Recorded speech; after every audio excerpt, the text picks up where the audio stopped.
What is going on, FA Nation? John Impemba here with James Grande. Welcome into the Fantasy Alarm MLB DFS Game Day Playbook Preview Show. Wednesday's slate is a bit interesting. We have 7 games early slate starting at 12:20 p.m. Eastern Time, and then we have an 8-game main slate. So this preview show will be for the afternoon slate. James and I will be back live at 5 p.m. Eastern Time to break down the main slate. We'll have the playbook out for the main slate as well. So if you need any lineup information or help, make sure you watch this for the early slate or get in our Discord and ask some questions in there. We'll be happy to help you guys out, build some lineups, because this is a full day of baseball to get to here, James. And it's a pretty interesting slate, honestly. We have Coors Field here in the afternoon, Boston finishing out their series. We have some decent starting pitching matchups as well. Luis Castillo at home against the Angels, and notably looking pretty good on my board. What are your thoughts here, man? Yeah, interesting slate for sure. 12:20 and 12:30 is a insane start to your day. I would say right off the bat, the two guys that stick out to me are Luis Castillo at 92, Aaron Nola at $10,000. I'm perfectly fine getting to either of those names. I lean Castillo at home. I know he didn't look great against Houston his last time out, but the strikeout kind of evaded him. He shouldn't have a problem here against the Angels with the strikeout. And I like the form Aaron Nola's in minus the Pittsburgh start. I mean, he had gone into that start with 4 straight games of 20 plus fantasy points, Yep. and now gets a really, really, really banged up Minnesota offense. So those would be the two guys that stand out to me. I'm not saying I'm not interested in Hunter Brown with how good he's been outside of the start against Minnesota. Obviously has a very good ballpark on tap here, Yeah. and also gets a lot of ground ball out. So I'd be okay getting to Hunter Brown. Obviously, Oakland has been as good as any other team in baseball, and better statistically than in July. And then Justin Steele, I'm good with. I mean, I'm always good with Justin Steele. He was fine against Milwaukee earlier in the year. Like one meeting dominated, one meeting was fine against them. Coming off a tough start against Arizona, we know Arizona could be good against lefties, but I mean, had been on a really elite stretch prior to that. So I'm okay with all 4 of the 9K pitchers. I lean Castillo and Nola above the other 2, though. Yeah, we do have to look at some potential weather in Chicago for that Seal game as well. Cincinnati, Atlanta also possibly dealing with some rain. That game on Tuesday night got rained out. So we'll see if even these are the starting pitchers. As we break this down, we may see Chris Sale get pushed into the into the early game here or the late game. I'm sure they'll probably pull off a double header possibly with the one game already starting at noon. It would only make sense that they could pull a double header there. But if not, as we work our way down, Nick Pivetta, name being brought up in possible trade rumors with the Red Sox coming out of the break, dropping 4 straight. Now there's potential that they could be selling at the deadline here. Pivetta, one of those names that could be on the chopping block. And then you have that Atlanta matchup, Frankie Montas, Alec Winans there.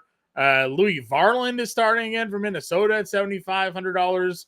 Joe Ross is back for Milwaukee. JP Sears. I mean, the talent pool drops off fairly quickly at the starting pitcher position, basically once you get out of the 8Ks.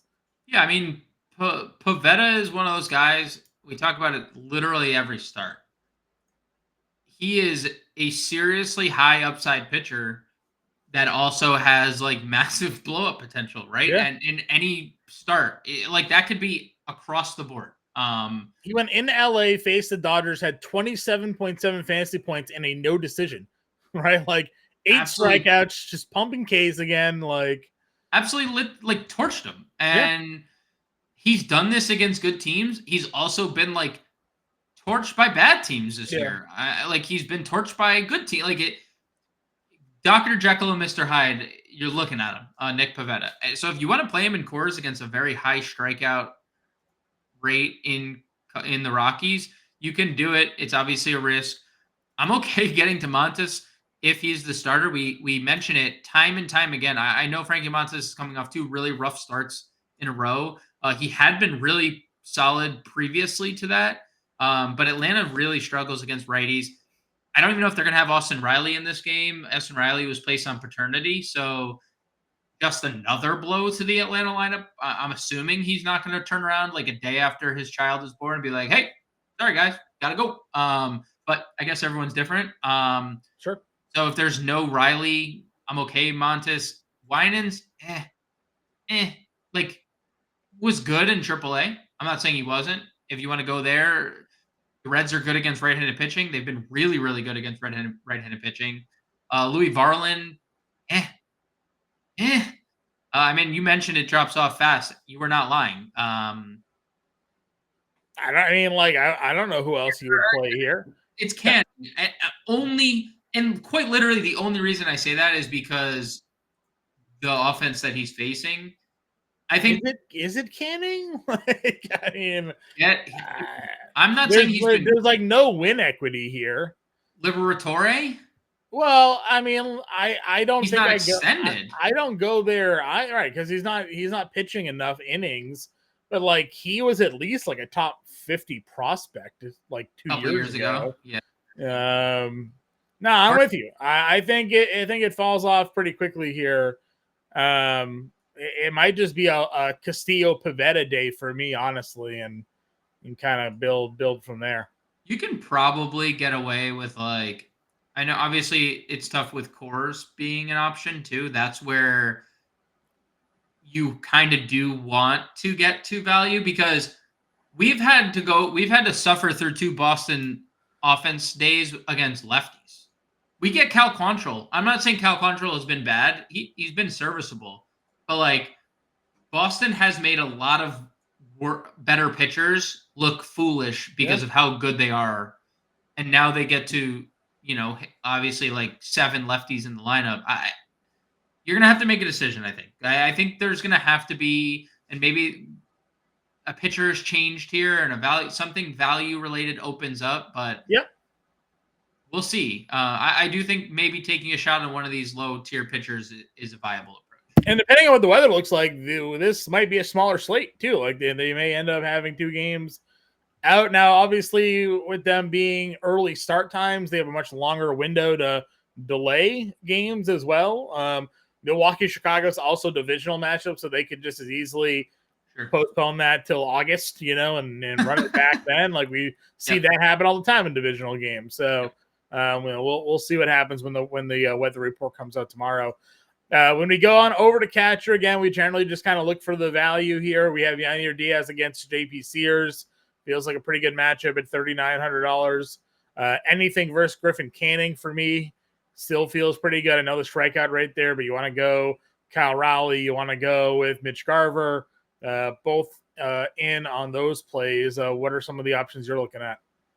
Yeah, I mean, I'm obviously interested in punting, but I do think Wilson Contreras against a left-handed pitcher, Martin Perez, who's been a gas can, makes a lot of sense. Wilson Contreras has been really good since returning from injury. He's just a really good player. I mean, 900 OPS on the year. So 4,900, I'm not shying away from Wilson Contreras, who will hit right in the middle of that Cards lineup against a bad pitcher. I make sure you don't click on William Contreras. I mean, that's fine, but like he's obviously has a tougher matchup. So yeah, I think up top and just amongst all the names you mentioned, it's just the only thing I'd add is Wilson Contreras, really. Sure. Moving on over to the first base position here. Again, a lot of options you can look to spend up for. Bryce Harper versus Louis Varland obviously would seemingly be like a pretty solid matchup. Same thing with Cincinnati bats here against Winans. He has not been good when given opportunities to pitch.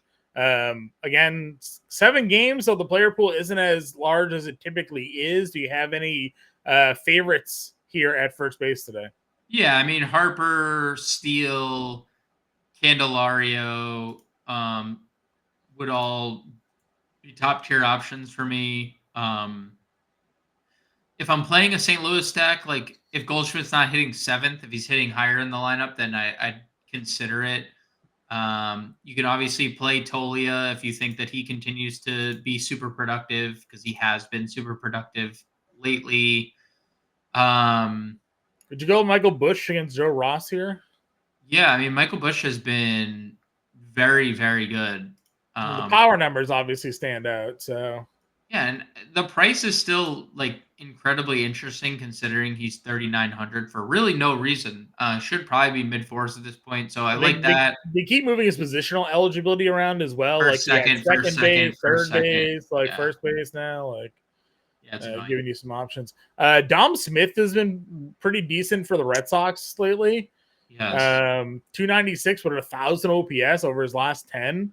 $3,600. You want some Red Sox exposure against Cal Quantrill? There you go. Yeah, I do, and it's not just Red Sox, right? It's like, how do I afford Red Sox? Like, how can I Yeah, actually? Because like, you'll obviously want to play Devers at 65 against a Ray. and You Jaron obviously Duran. want to play Jaron Duran at 6,200, but like, then you look O'Neill 58, Rafaela 47, Abreu 46, like Yoshida 42. I mean, they have 15 players that are, if you just hit hitters like that are, Yeah. you can't even see under $4,000 on your home screen for Red Sox pricing. So I like the Dom Smith call for sure. $3,600. Yeah, that's an excellent value on a day that we're looking to get Red Sox lefties in our lineup. There's one for you. Anybody else for you at first base here? You mentioned Locklear. I don't know if the righties the play against Griffin Canning. I do think it's the lefty specifically, but if you want to Sure. play Locklear, Yeah. Him and Connor Joe versus a lefty. yeah, Connor Joe against the lefty. Second base, we have Altuve versus Sears. I feel like I've like attacked that matchup a bunch and like it hasn't worked out for me in the past. But Altuve's 53. They got Hamilton boosted to 52. I don't know if I can go there. Dude, the Red Sox pricing is crazy. I know. Crazy. I know. I don't think I can do that. Stott, I know he's been struggling, but Varnland get $4,500. India's 42. It's pretty decent. Nick Gonzalez versus Livatore at 4K probably in play. Like, what else are you looking at? I mean, India was the one that stood out to me, probably Yeah. of that entire list that you mentioned. And then you drop below. It's like it's a pretty bad position overall. I'd Not great. say like Jorge Polanco, because this is the split, and we talked about this the other day. Like, this is the split that he hits better from, and if Yes. he's going to hit in the middle of that lineup, then I do think that there's some merit to getting to him 3,300. And we know how bad Griffin Canning has been against lefties, like Yeah. dreadful. This is a straight historical play. 3 straight Yeah. seasons of ISOs over 200 versus right-handed pitching for Jorge Polanco. This year, notwithstanding, because this year all of his numbers are horrific. Yep. But the last 3 years, ISOs over 200 from the left side of the plate for Polanco. So maybe you give him a nod. Give him a nod there. So. Would you play Nacho at 2K Yeah, sure, why not? against Montes? I mean, it's not a bad idea. Right? When do we got? When's Tommy Edman coming back? Soon? Yeah, he's on a rehab. On rehab soon. All right, third base. You mentioned Devers, $6,500. Get him in your lineup if you can. If not, drop down to Bregman. Yep. Against Sears at 43. Arenado homered off Skeens tonight. You got his Martin Perez matchup at 4K. If you think he can get it going there. I like the Cardinals. Martin Perez has been bad since returning, and prior to his injury too. So, yeah, I'm okay getting to Arenado 4K. That Devers, it's probably just like Devers. You mentioned Bregman, but even that, like, it's fine. Don't hate it, don't love it. But I like Arenado in a Cardinal stack quite a bit. Sure. Value plays here. Brian Hayes again. We'll just throw some Pirates out there that do well against lefties historically. I guess I would give Novelli another shot. I knew it. I just knew it. Like, 3 straight games with a hit, a homer. Like, maybe, I don't know. He's not this bad, right? Right? I don't know. Like, I'm not saying you're. Winans is terrible, so I'm willing to. I'll give Novelli another on a smaller slate, another go. Okay. That's it though for me at third. Yeah, that's it. All right. Shortstop. Trey Turner 64, Ellie at 61, looking pretty good there. Yep. Sedana, as you mentioned, up there at $4,700. Mason Wynn, 42, going to lead off against a lefty. Yes. Turner, Elite, both at the top. I'd probably lean De La Cruz with current form, and he's one of my favorite spend ups of the slate. But I agree on Mason Wynn. Another guy, I think he hasn't been amazing of late, but he's hit lefties well. He does have a lot of multi-hit games lately, like 4 in his last 8 games, which is obviously presents a bunch of upside. So I do like 4,200 for Mason Wynn quite a bit. Jeremy Pena 3,900. Maybe some Dansby if he's not traded, because the Cubs are apparently going to trade everybody. Yeah. $3,500. He's been better. He gets Joe Ross. And then I'm just going to keep. This is like my new favorite thing. I just mentioned Schumann, and then I just watch him be productive every day. Dude, he's getting us like they don't this is the new Oakland A that we can talk about that's too cheap, right? And then like eventually they'll probably raise his price, but Yeah. while he's still $2,800, doesn't matter the matchup, he's getting us like 8 or 6+ fantasy points every night for as a punt play. Yeah, more than that, double digits in 4 of the last I know. 5. He was 2,500 on the Tuesday slate. We'll see if he comes through for us again here. So, yeah, man, no arguments with me. I feel like we were doing that with like Tyler Nevin for a spell earlier this year. He was like 2,600 just for a week straight, just hitting 400. So, yeah, happy to go there. Outfield, Duran is your top priced outfielder at $6,200. Deservingly so. Ozuna, you can play against everybody. Jordan hits lefties really well. Schwarber, Rooker, if you're not in on Brown. I mean, I don't know how many people will play Oakland against Hunter Brown, even on their current run. So you'll probably get some low rostered Oakland here. What else are you taking a look at here? Yeah, on the Monday slate, Spencer Arrighetti was like 15% single entry. So like people still aren't paying attention to haven't caught up. Yeah, they still haven't paid attention. And there was like 10 hits and 4 2/3. So or he pitched like 6 innings, but he had a lot of hits. Other than that, like Brian Reynolds at 52, if you're in on Pirates, I don't know what Liberatore is going to do in terms of length. Like he's been weirdly like in and out of the rotation into the bullpen. So I guess we'll have to see how deep he can pitch into games. Obviously, Bretton Doyle, if you just believe in Bretton Doyle at home, which I don't see why anyone wouldn't believe in Bretton Doyle at home, but I like O'Doyle rules at home. Then you get to, this is finally a day where you can play all these stocks, right? You can play Weiler at 46. You could play. Ref Snyder probably won't be in the lineup, so Yoshida's probably the best value at 42. Honestly, best value. Him and Dom Smith, I think, would probably be like your 2 best values for the Red Sox. And they're going to hit in the middle of the lineup, so it doesn't even kill you, right? Like, they're going to hit in the middle. Do you think they move because they hit Yoshida after Tyler O'Neill on the last 2 slates? Do you think they flip that, or do you think they like staggering? Let's see. Let's see what the Red Sox last lineup versus a righty was. Because they were, before the end of the break, they were hitting Yoshida third for a little bit in front of Devers.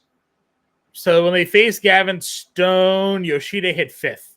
It went Duran, Hamilton, O'Neill, Devers, Yoshida, Abreu, Smith hit 7th there. So you can go at Devers, Yoshida, Smith at 4, 5, 7.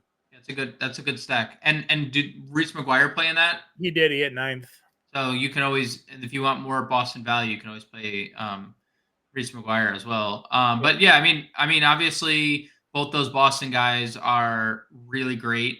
If you end up getting there, probably can't go Buxton. Seiya would be a little bit interesting. Seiya Happ, if you want to play both those guys, they're both in the 4K range. Yeah, Kelnick at 41 versus Montas. Yep, Kelnick. Yeah, Montas has struggled against lefties specifically, so I like that call for sure. Yeah, Raley against Canning, 4K.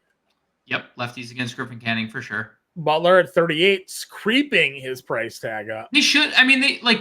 He should be in the 4s again. We've had a lot of examples of this, but this is like the Corbin Carroll thing from last year, where like, hey guys, this guy is really good. Let's raise his price. He's really good, and it's just a slow burn. But as long as he's going to be sub 4K, he's in play. I agree with you. Obviously, you have Marsh get some lefties against Varland there. 542 slug, 305 batting average, 380 woba, 2.5 homers per nine allowed by Varland to left-handed bats. So if you want some Marsh at 37 to help you with your Harper Schwarber combo, you get some value there. Cincinnati outfielders, Fraley's a lefty. He'll be in there against Winans. Let's see. What else do we got? You mentioned Benson in that little Benson 3,200. He's really good the other day. Yeah, this is he's had a weird season, right? Like just no batting average. He's gonna come out there though and hit double-digit homers, have double-digit steals. Like sub 200. Yeah, sub 200. We got our normal. Sam Hilliard's been really good, John. I was saying, you got Hilliard there. You got Myers versus lefty and Sears. Dubon, who's been awful. You don't have to play him, but he's been awful. Yeah, he's been bad. Let's see. It's probably it. Robles again, 2,500. Yeah. If Robles is starting, I don't hate the play. Where is old buddy Dylan Carlson? All right, there, 2,500. He's been good against lefties for his career. He is what he is, right, at this point. But he has notoriously hit lefties well. Yeah, I feel like recently they even hit him against left field, like getting near the top of their lineup too. I don't think he's been good at all this year against like any side, but I don't think he's been good at all. Yeah, no, it's been terrible, absolutely atrocious. Even last year, he wasn't even good against lefties. Like 3 years ago, he was good against lefties. You know what? My mind is just thinking back to Dylan Carlson 3 years ago. 21 and 22 rather. He hit 341 and 305 with ISOs of 180 and OPSs over 900. So great seasons against lefties. 2023, 2024, I don't think he takes a bat to the plate when he goes up there. So not great. Maybe not using the guy without the bat. Maybe not. Chas McCormick could throw him out there if you wanted to. But again, Robles is also Chas McCormick also not taking a bat to the plate. That's fair. All right, let's get a lineup going here. I think we kind of settled in on some Red Sox. Dom Smith. Yep. The 3 Ds: Devers, Dom, and Yoshida. Sure. That's a way to go about it. All right, pitching wise, I think I said going Castillo and Pivetta gives us 3,600. Reese was 34. Got Haas versus a lefty, though it's Steele. He'll probably play. Would Havana Herrera play the day game here? Yeah, possibly. Activated off the IL, backing up Castillo, but maybe he hasn't played in a little bit though. Yeah, the All-Star break, and then it's just been Castillo since then. Eric Haas, dude, just punt with Haas. Go with Haas against Steele. You're good with that? I mean, he's a $3,300 catcher, and if we need to play someone cheaper, we'll just play someone cheaper. Okay, 3,700. Or you punt like Nacho at second base at min salary, or like something along those lines. Or Polanco. You do like Schumann or something. Yeah, Polanco maybe at 3,300 at second against Canning. I'm just thinking of. I don't think there's like as good of. Actually, there's good value in the outfield. Will Benson. Is that Hilliard. Good value or just value? That's more value than anything. If we just punt with Schumann, it gives us 4,400. We could do a Butler if we're going against Brown. I mean, I know he's been very good. Or Marsh maybe. Marsh. Yeah, let's do Marsh. 5,100. So get us. No, we were playing there. Play Weiler. Another Red Sox. You can play Weiler. Yeah, there you go. All right, Castillo. We got $500 left over too. We could move some money around if we needed to. You wanted to play a different catcher? I mean, you can play like Garver. Can you get to Garver? You can get to Garver. Okay. Garver works. I'm just throwing it. I'm just. No, I like Garver. Garver. Garver works here. What did we do at Polanco? Where is he? Why am I like 33. blind to him? There we go. But it's not a lefty. Maybe Stevenson or Reese to do the 5-man Boston. Stevenson versus Winans? Yeah, I don't hate that. It's not terrible, right? All right, we'll do that. Castillo, Pivetta, Stevenson, Smith, Polanco, Devers, Schumann, Yoshida, Marsh, and Weiler getting our full Boston core stack here against a righty. Again, we'll be available in Discord and on Twitter. If you have any questions, you can find us there. We'll be back at 5 p.m. Eastern time to break down the main slate, everybody. Until then, good luck with your day baseball, and we'll catch you later.